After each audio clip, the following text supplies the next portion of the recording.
everyone, it's Heather here at choosetohaveitall.com. For those of you who don't know me, I'm a coach and therapist. I have a private practice based in Wakefield, Massachusetts, and I also work with folks online. I work with a lot of stuck professionals who maybe have what they want professionally, but personally their lives are really struggling.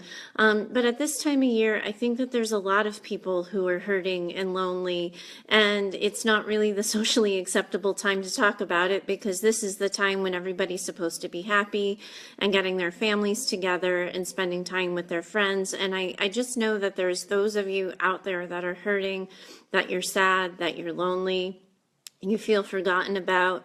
Maybe you don't have families to go home to. Maybe you're too far away from your family, or you're estranged. But for whatever reason, you feel kind of left behind. I know too that people get really stuck with the financial burdens of this time. They get stressed and overwhelmed. They're battling all kinds of expectations that people have of them, and they constantly feel like they're failing. This is just a really sad and lonely time. People who have lost loved ones in the past year are grieving their first holiday without their loved ones. They're doing the first tradition, without the person that they're missing, the person that they love, and they're hearing about everybody else having a good time. I just talked to a client yesterday whose grandfather suddenly had a heart attack, so I know that her holiday is already looking very differently than she had planned. And my own husband lost his dad this year, so this is going to be the first time that he has a holiday without him too. It's a tough conversation to have, and I don't think a lot of people are having it. So I just wanted to talk to people today, to the people who may not be looking forward to the holidays, who are counting down until January 1st can come and go, and they can just move on with their regular everyday, because I know you're lonely, and I know you're hurting, and you might not know what to do about it. And I think the first thing that I would want to tell you and reassure you is that it's okay to tell people you're not okay, and it's okay not to be okay. I don't think that we give people permission a lot to be sad, especially during this time of year. And if you sit in any store for any amount of time, you're hearing all the good cheer music in the background, and that's enough to make any miserable person even more miserable. But if you can think about the people that you can talk to, that you can get real with, and that you can be honest with, I think that sets you up for more success.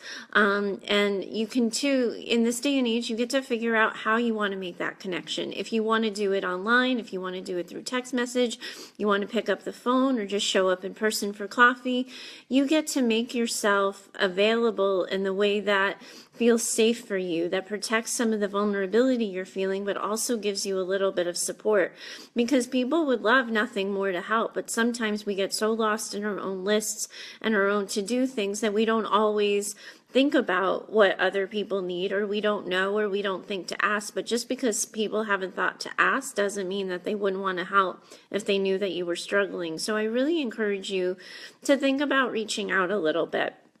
The other thing too that I think can be helpful, and this sounds totally counterintuitive and completely Kumbaya, Pollyanna, and I don't mean it to be, but when I work with folks who are really depressed, like that kind of immovable, relentless depression, one of the things that's surprisingly helpful is when you do random acts of kindness and you take care of other people. It's this weird thing that happens where you stop focusing on your own sadness, you start focusing on your own experience, and by helping other people, it gives you some sort of I don't know, it's like an endorphin boost or an adrenaline boost. I'm not sure scientifically what's going on, but I just know that it works for people.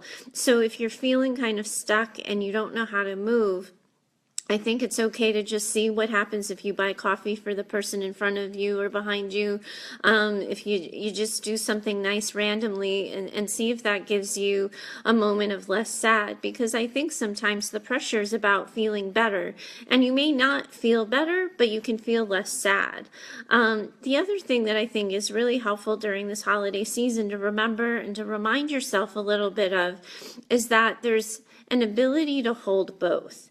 I think sometimes if you're grieving, if you're sad, if you're experiencing a loss, if you're lonely, if you're stressed, or if you're scared, you sort of tell yourself a story that if you have any kind of problem or issue, but that you know, let yourself laugh at a comedy show on Netflix or something, or you do something to boost your mood a little bit, that you're somehow saying that the bad thing that happened to you isn't really that bad, or that you've somehow accepted it. I know that that happens a lot with grief, where when people are losing a loved one and they're missing that person, they don't kind of want life to go on, because they feel like if life goes on, if they laugh, if they have a good time, that they're suddenly saying to themselves that it's okay that this loss happened, that they've accepted it.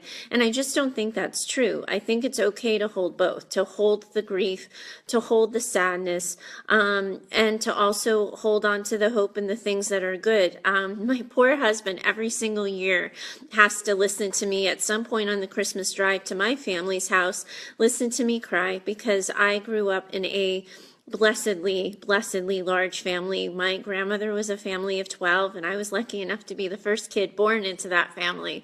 So I had a lot of grandparents, great aunts and great uncles who gladly took over the grandparent role and gave me the best holidays of my life, the best memories anybody could ask for. And a lot of them have since passed, and I don't get to do holidays with them. And one of my biggest regrets is that I never got to do an adult holiday with them. I still was at the kids' table when most of them had passed on, and I never got to say thank you. So one of the things that I think of is this idea that it is incredibly sad that the holiday gatherings used to take up 2 rooms full of people, and now it's just a handful of us around a table. But now I have 2 nephews that have been added to the group, and they weren't there when, the rest of my family was. So there's hope there, and there's new beginnings. And then this year, for the first time, I'm hosting my husband's family for Christmas Eve, and I'm getting to bring back some of those traditions that I was raised with, my Aunt Mary's marinara, and I'm really excited to introduce a whole new family to the way I grew up. And it doesn't mean I miss them any less. I've been crying a lot missing my Aunt Mary, I'm going to get emotional just talking to you about this. But I've been missing my Aunt Mary a lot and thinking about her, but wow, she's going to be super, super proud of me when I pull it off on Saturday. So I think the holidays are such a tough time for people, but I think if we hold both, if we allow ourselves to be sad, to miss the people that we miss, but to also be grateful for the moments and to look for the moments of light, to look for the moments of happiness, to connect on quick memories, quick wins, whatever it is, I think we get through it, and we get through it together. We don't have to wallow in sadness, but we do have to honor our experience. But to choose happiness is an action. And you guys know that that's what I talk about all the time. It's choosing happiness. And the way to choose happiness when you're already sad and miserable is to just allow yourself to see the moments that are less sad and less miserable. And I know it isn't easy. And I know that there's days when you just want to crawl in bed and just give up and not try today. But every day you do that, you're just quitting on yourself. So I hope you'll join me in the conversation, continue it going. I have a personal development group over at choosetohaveitall.com. So it's Facebook, actually, let me start over. It's facebook.com/groups/choosetohaveitall.com. I'll put the link in the comments, but keep talking with me and keep sharing the experience, and we'll crush it together in 2017. Thanks so much for listening, and I'll talk to you soon.